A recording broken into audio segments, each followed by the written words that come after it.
to Finding Calm in the Chaos. I am Denise Sith, and this is my podcast.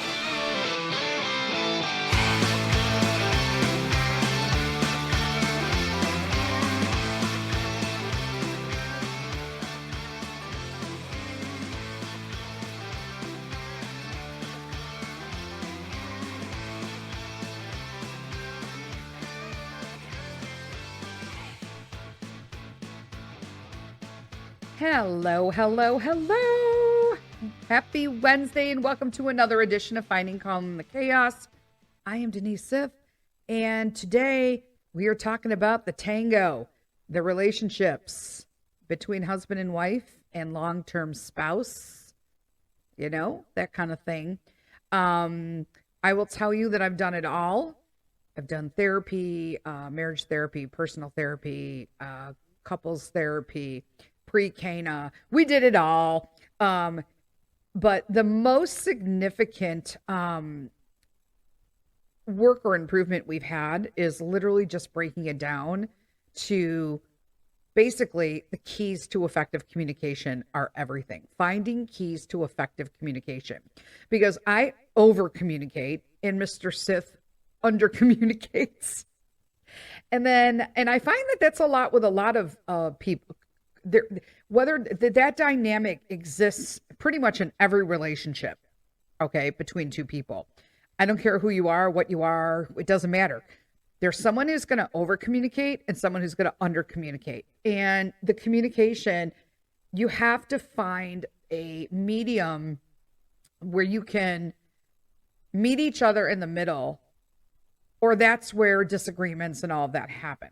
Okay, so one of the biggest, we're going to do it again. I'm going to ask, I've just decided right now, let's do it again, Mr. Sith.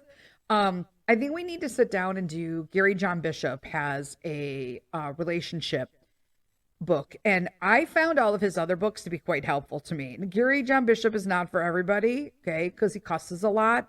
I cuss a lot, so I don't care. But if that's not your cup of tea, it's not your cup of tea. But you know what? He makes sense. And I do find that a lot of people, I'm just going to say this, who are offended by cursing need to literally just get over themselves. Because it's almost like a holier than thou atmosphere. Oh my God, she cusses. Okay, and you don't, but I haven't said anything and we're still friends, right? I'll never understand that people are going to be so incredibly offended by cursing. I do think that that's just something they need to dig down deep within themselves, because they do put themselves on a platform that makes them basically feel like they're at a higher level than other people. And if you're that person, dig deep, sis, bro, whatnot, because I'm a quite intelligent woman and I say the F word all the time. There's that. There's a time and a place for it. I get that. But, that's why I do my coffee talks. So I can throw it out there all I want. So today we're talking about the Tango. It always takes two. And what are the effective ways to communicate in a relationship? And I will tell you that research on what makes a marriage work shows that straight up happy and healthy couples have literally this 5-to-1 positive to negative behaviors in their relationship. That's a good thing, right? Because you want it to kind of be balanced out. Basically what that means is that there are 5 times as many positive interactions between happy couples, right? You're validating the other person, you're using soft words, you're listening, expressing appreciation, physical affection, compliments, right? As there are negative ones, raising one's voice, stating, complaints, expressing anger, that kind of thing. I'm kind of in between. So we're not a 5-to-1 yet. We're probably a 3-to-2. And I will tell you that the 2 are coming from me. I'm going to flat out totally just accept that award in our relationship. That I am the negative Nancy. Not negative in a way, because I'm usually triggered because I want so much for our family and I'm so passionate about it that I can't understand why not everybody's as passionate as me. And so because I have all this old childhood trauma that I carry around that you got to deal with. I have to weed through channeling that trauma into current day and flipping out that like there's a reason why, like, why isn't everybody as passionate as me? Well, nobody had to deal with the same thing you did. Maybe they dealt with other things. Like, relax, sit down, Denise. You'll be all right. Sit down. So I'm going to talk about things, tips for improving the effectiveness of communication within your relationships. Okay. And I'm not a therapist. I'm not a relationship expert, but here's the thing. I'm a relationship expert in that I've been married for 10, for more than 10 years. So I've been married for 11 years. And I've been we've been together as a couple for 12 and a half. So we're still married. We have no intention of, splitting up. We're in it we're in it to win it. We're in it to win it. And, I think that's what makes you an expert. I think what makes you an expert on relationships is understanding and basically admitting and working through that you never really don't ever stop working on your relationship. That I feel is the key to long-term relationships. You don't get into a fight over that, I wanted Chinese, he wanted tacos, and tomorrow you ordered tacos. I'm getting a divorce. I'm calling a lawyer. I wish I was joking, but that's actually a true story. Not with me, but I read that somewhere. I'm pretty sure it was Reddit, that somebody was literally filing a complaint because her husband, ordered tacos on Taco Tuesday, but she really wanted Chinese food. And he just completely ignores everything she said. And maybe he does, but that really isn't a reason for divorce. And I've seen more and more instances where people are just throwing out the divorce world. They're in the divorce world, throwing out words that over things that are supposed to be worked through. When you're in a marriage, you work through. Now, I'm not saying you work through like abuse, that kind of stuff. Yeah, we're not talking about that. We're talking about healthy relationships with healthy disagreements or misunderstandings, and that we're all not going to agree on stuff because we're all individual, unique human beings. I'm not going to agree to half the stuff that Mr. Sith does, and I'm sure he doesn't agree to half the stuff I do. But as a relationship and as a couple, we have committed to meeting each other halfway and finding a comparable balance in order to make things work, right? It's not all about me and it's not all about him. It's about us. That's the difference, right? There's no me, there's no you, it's us. And that's where people, I think modern marriage is having an issue, right? And there's a whole generation of people who don't even plan on getting married, but we also have, and that entire generation doesn't know, is filled with confusion. So I just feel that like this is just something you must do. Long-term relationships work, these marriages, 30, 40, 50, 60 years, because they have this understanding that we're two different people. And I want to do things to make you happy. And hopefully you're doing things to make me happy. And so that, because when you have a spouse who's doing things for you, you want to do for them. And at least I do. When Mr. Sith is all on and he's doing things around the house and he's filling out the things he needs to, and he's bringing me home a paycheck, and those are things that makes me want to cook every day, that makes me want to clean. Well, I don't want to clean every day. Let's be honest. I do like cleaning, but I don't want to clean every day. But I always got to work on this damn floor because of the dog. But things like that. And so I think that there are just some things that you can work through. So compiled the list of like literally 58 things. We're going to narrow that down substantially.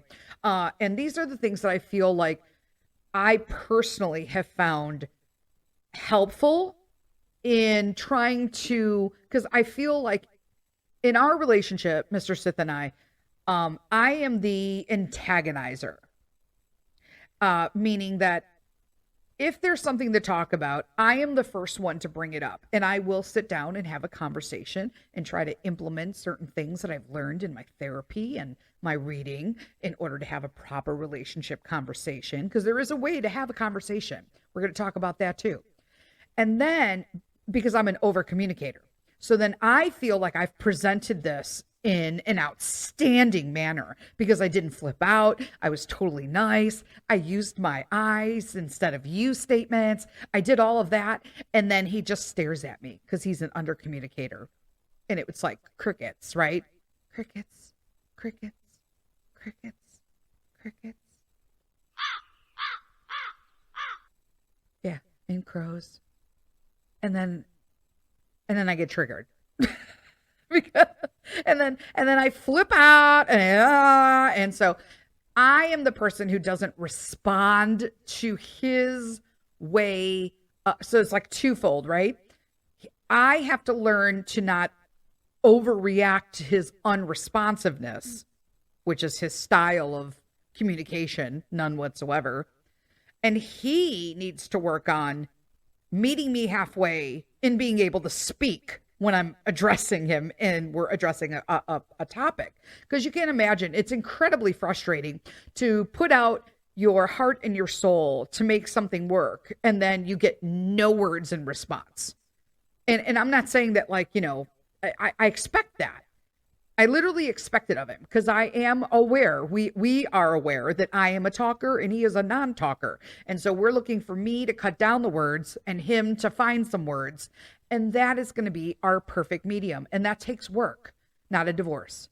So one of the things that we have really worked on this year is being intentional about spending time together, right? We often spend very little time in meaningful conversation throughout the week, right? To change this, turn off the technology, make it a point to spend 20, 30 minutes a day catching up with each other. This is important, right? Because I'll literally be watching like some show, like reality, Asian bling. I wish I was joking. You guys know I like the mindless reality so that I don't have to think. And then he'll be playing a game on his phone, whether it's on TV, PS5. And I have made it a point to be like, turn it down. I'm turning it down. I'll meet you upstairs. We'll sit in bed. And we usually will like sit in bed or get ready in the bedroom, and the dogs will come up and whatnot. And we'll just chit chat about stuff or look at things that we need to review on the phone, like for the vacation and stuff like that. But it is really important that you find that time to be intentional with some time together, right? So we do things about our vacation planning, our, what's going on with him at work, what's going on with me at home, that kind of stuff, updates about stuff. So we know how you feeling, how you doing, that kind of stuff. All right, next one. And I've mentioned this earlier, use more I statements and less you statements. Okay. When you sit down and you talk to your spouse and you're like, how do you feel? Well, you make me, nope, stop doing that. I used to do that all the time. It's nothing but trouble because all you're doing is making the other person on the other end feel like they are shrouded into some, they've literally been assaulted with you statements. It's all them. And it's really not accepting responsibility for how you feel. You're part of all this. And so if you really have to think about how you're doing. So it decreases the chances of your spouse feeling like they need to defend themselves. Totally. Like 100%. So like I would tell him, you never do anything at home. Well, he has been working like a lot. So for me to say that, he's going to automatically defend himself. How am I supposed to do stuff at home if I've been working all this extra time on a project? So what I would rephrase that to say would be, I wish you would acknowledge like more often how much work I do at home to take care of you and like Peter. You know what I mean? It changes the dynamic of what they're saying. This is also gives you an opportunity to express and openly communicate actually how you feel and what you would like versus putting them automatically on the defensive. And another thing, be specific, right? When the issues arise, be specific. Specific. Because broad generalizations like, you do it all the time, are not helpful. I am so guilty of this. It's ridiculous. You must literally say, be very specific about what happens. You know, when you clean the kitchen, and I usually cook, Mr. Sith cleans the kitchen. I clean the kitchen as I go along. So there's usually really not stuff out unless there was a pan or something that I immediately took something we were eating out of. Other than that, I have everything washed usually. The counters are clean, all of that. But there are times on bigger meals that there will be stuff that's not cleaned. Okay? And so instead of saying, you know what, you never cleaned up the kitchen right after I'm done. Well, first off, it's because it's a twofold issue. I want my kitchen cleaned the way I clean my kitchen, but he's not me. So he's not going to clean the kitchen like I clean the kitchen. However, then he also has the situation as well. Because when he does do dishes or cleans up the kitchen after we eat, he'll collect all the plates, he'll put them in the dishwasher, and then anything that was on the counter or the stove stays there. Because it wasn't, I don't understand. So that's something we're still working on. I don't understand that. He'll literally leave greasy stove top, pots sitting there and all of that without even like acknowledging that that's part of cleaning the kitchen. So we're working on that. Another thing we need to do, avoid mind reading. Okay, women, we're my girls. We do this all the time. It is very frustrating when someone else acts like they know better than you, what you really were thinking. Okay? We do this to men all the time. This is a true fact scientifically. If two people are sitting in a room by themselves, okay, there's two people, you and your husband, wife, or spouse, and you are a female, you are thinking of 7 gazillion things in that quiet, empty room. And your husband, wife, spouse are sitting across from you, and you're looking at them, and they look blinked out.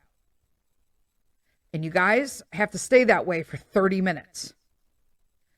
And halfway through that 30 minutes, you're thinking, why am I still in here thinking of these bazillion things to do? Because now I could have got this, and this done as well, but I'm in here sitting in an empty room for 30 minutes. You're wasting my time. And then you both leave after those 30 minutes and get in the car to drive home. And the woman will be irritated, feel behind, almost feel anxious, rushed. Okay? And then they'll say, well, that was a colossal waste of time. What did you think about in that 30 minutes? And the male portion, I don't care like what you are, but if you're male, the man will say nothing. And I will tell you wholeheartedly, as much as you are going to struggle with this concept, they were indeed thinking of absolutely nothing. They literally had a 30-minute free space out that women will never get unless we're under anesthesia. Do you understand what I'm saying, women? Grasp this and you will understand. Avoid mind-reading men. They are thinking of nothing. Okay? Nada. Nilch. Nine. Nothing. I'm going to leave you with that thought while we take a quick break for our sponsor.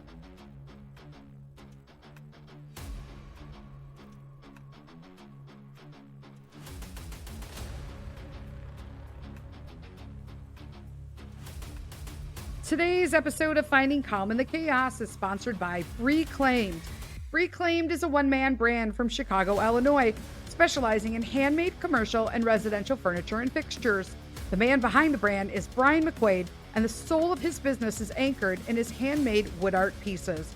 Don't think that these pieces are just ordinary furniture and fixtures. These pieces were founded under the notion that art should be affordable to everyone. Each piece is custom designed and crafted with everything he's got, which means you're not getting a plain big box item made in mass, but a personalized, meaningful work of art that will bring compliments from whoever sees your reclaimed piece and joy with you seeing and using your piece daily. Not a single person, I will tell you, walks into my office without asking me about my reclaimed desk and end table. And they can't hang their coats without asking me where I got the cool railroad spike wall coat rack either. Brian's talents go far beyond desk tables and coat racks. Personalized hearts, jewelry boxes, flags, special occasions. It's art, folks, so the possibilities are pretty much endless. You don't have to take my word for it. You can check out the beautiful art of Reclaimed at www.reclaimedchicago.etsy.com. Again, that's www.reclaimedchicago.etsy.com. Or check out and follow them on Instagram at Reclaimed, BRECLAIMED.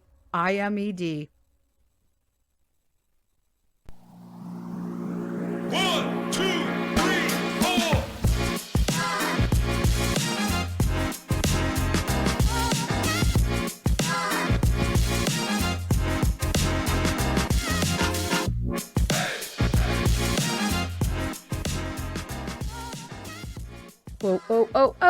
We're back. Okay, we're back. And we're talking about tangoing relationships, communications within relationships, and how there are some things that could really help you. We just talked about how men can actually sit for long periods of time and absolutely think of nothing. That is virtually impossible for women. But we're going to move along and we're going to talk about expressing negative feelings constructively. Okay. If you hear me on no other points in this podcast episode, listen to this one because this is me. Okay.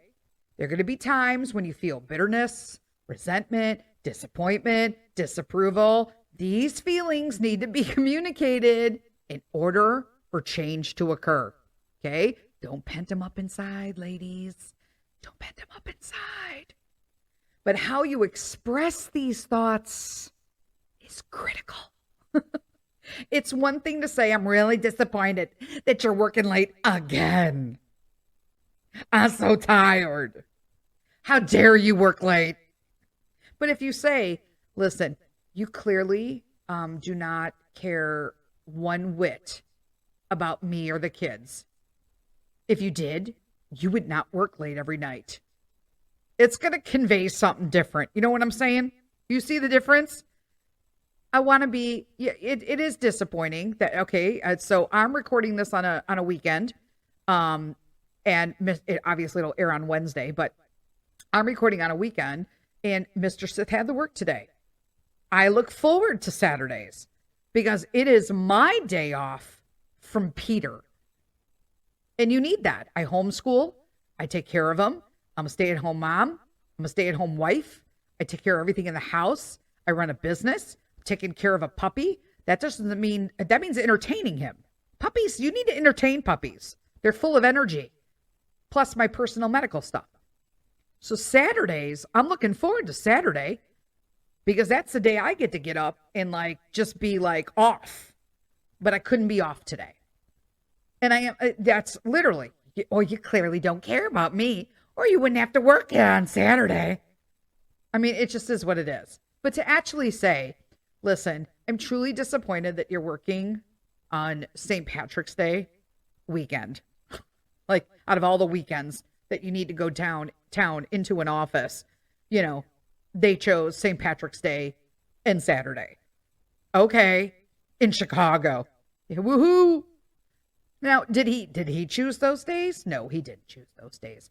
But it was just an example. But really, it makes a huge difference. I'm really disappointed that you're working late again tonight.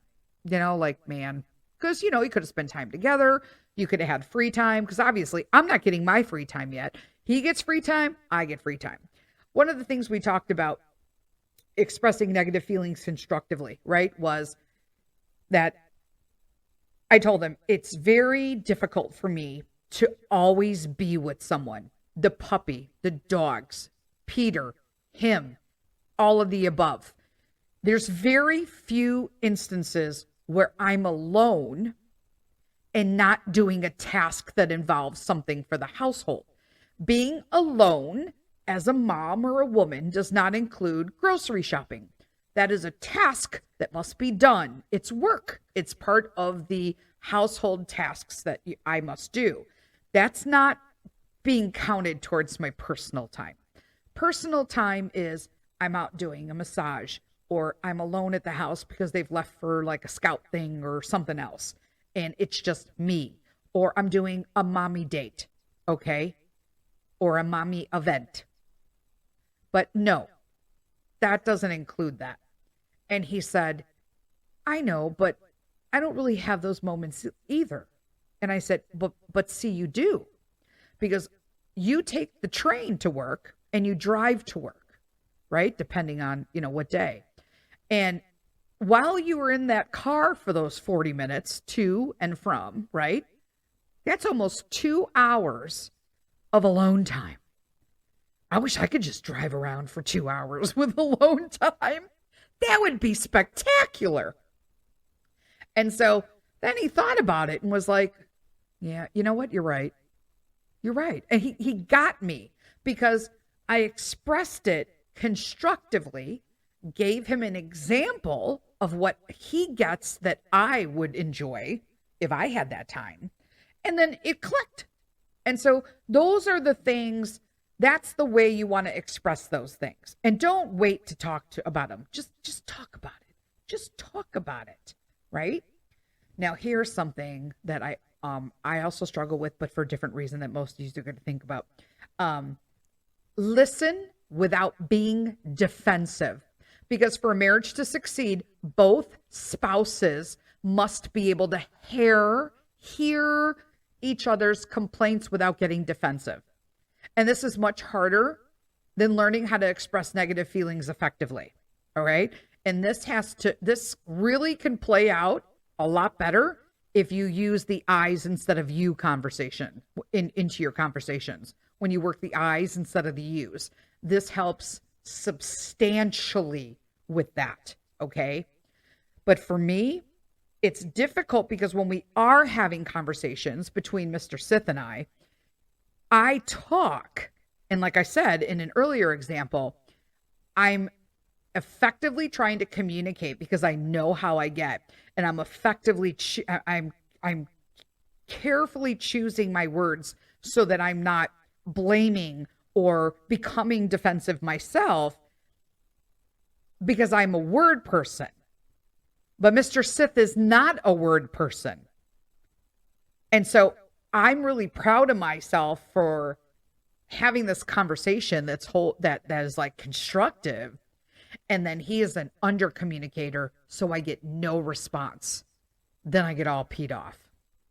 So working on that, right? We're working on it. Well, I'm not working on it. He's working on it. I'm working about not being defensive after I just literally tried so hard to do what I normally don't do, right? I'm normally like screaming, yelling, blamer, whatever. So I'm trying to have a constructive conversation, and then it ends at my half. Mr. Sith is working on that. So listen without being defensive. And this is something I will say, out of all the things out there, this is something that Mr.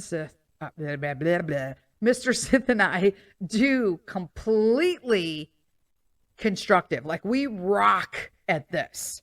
And that's freely express positive feelings. So we're getting better with this, right? We are really pushing for this. Most people are quicker to express negative feelings than positive ones. That's just the fact. And it's vital to the health of your marriage that you affirm your spouse. It just is. Positive feelings like appreciation, affection, respect, admiration, approval, they're like making deposits into like your love account. I'm telling you. And you should have 5 positive deposits for every negative one. And we're working hard on this. Like, we're working, and I've even seen huge, not only am I trying this, but I've seen huge like steps from Mr. Sith. If your compliments exceed your complaints, your spouse will pay attention when you complain. I'm going to repeat that for the people in the back. If your compliments exceed your complaints, your spouse will pay attention to your grievances, peeps. If your complaints exceed your compliments, your criticism falls on deaf ears. Know what I'm saying? It makes so much sense when you hear it like that. But as you do the switch, and it really takes some conscious effort if you're in a repetitive negative pattern, which Mr. Sith and I were, and we're still working on it, okay? That if you do the 5 positive deposits to every 1 negative, you're going to see the shift in the relationship conversation and just seeing the communication change, the pattern and how you feel when you go into it is much more relaxed and casual. Then I can't be the only one who at one point in their, relationship knew you had to talk about your spouse and your heart was thumping before you started. And you were like, oh man, I'm gonna tell him what I tried to. That gets nothing. You're going in, you already got 5 positive deposits to 1 negative. You already got like 100 negatives waiting to just barrage them at like an automatic, And what positive thing? But I love you at the end of like barraging them with 1,000 things they did wrong. And most of the time when you do that, it's because you didn't effectively communicate when it was happening to you and you held it inside and it just kept festering and growing and festering and growing until it becomes this monster. And then you can't possibly talk with I's instead of U's, right? You're not being specific because it happened like 3 months ago. And so that's why as soon as you start off, you're expressing negative feelings and it's not constructive whatsoever. So listen, freely express positive feelings up front. It will make a huge, huge difference. Oh, hope that all helped you guys this week. It certainly helps me. Don't forget, relationships are an ongoing thing. Everybody goes through ups and downs. That's literally the essential definition of a good relationship. Ups and downs that you two conquer together. And every time you get a low in a relationship and you lock arms with your partner and you beat and you come out above and you beat all them low negative parts and you win, and then you're up at a high again. Every time that happens, you get more solid and stronger as a couple. You have a low, you come out of the ashes better. You have another low, you are soaring even higher. And so the more your relationship is challenged throughout the time that you're enduring together, right?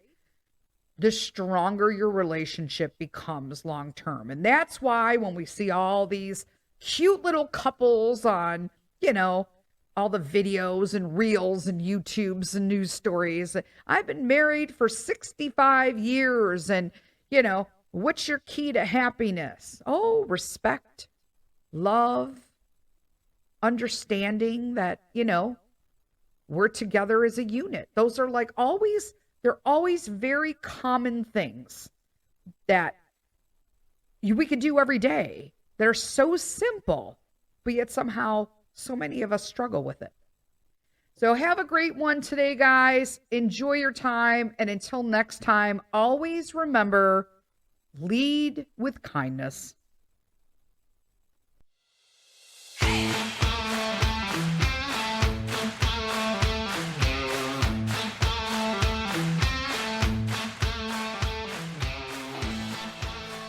Thank you, friends, for spending this time with me today. If you found some calm listening in, please take a moment to subscribe to Finding Calm in the Chaos.